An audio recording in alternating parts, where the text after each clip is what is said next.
দীর্ঘদিন ধরে দেশের বাইরে রয়েছেন সাবেক বিশ্বসেরা অলরাউন্ডার ও বাংলাদেশ ক্রিকেটের পোস্টার বয় সাকিব আল হাসান। ২০২৪ সালের জুলাই আন্দোলনের পর দেশে আর ফিরতে পারেননি তিনি। জাতীয় দলে ফিরতে পারবেন কিনা সেটা নিয়েও ছিল শঙ্কা।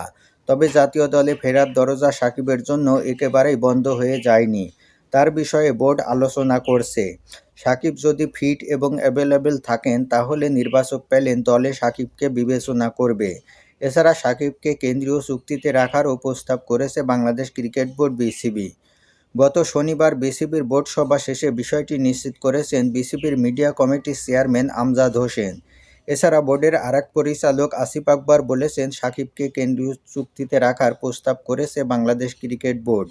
কিন্তু সাকিবের সঙ্গে যোগাযোগ করা হলে সাকিব আল হাসান সময় সংবাদকে জানিয়েছেন, কেন্দ্রীয় চুক্তিতে রাখার বিষয়ে বিসিবির সঙ্গে আমার কোনো আলোচনা হয়নি।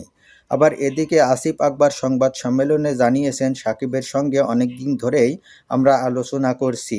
সে চায় দেশ থেকে বিদায় নিতে।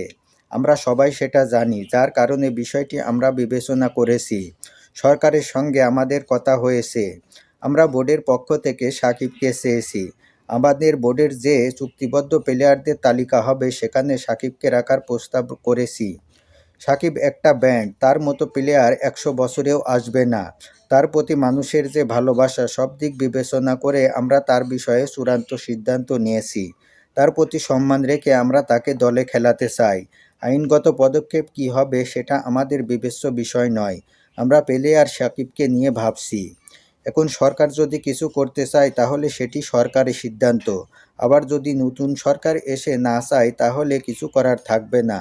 কিন্তু আমরা চাই সাকিব আবার দেশের জার্সিতে খেলুক।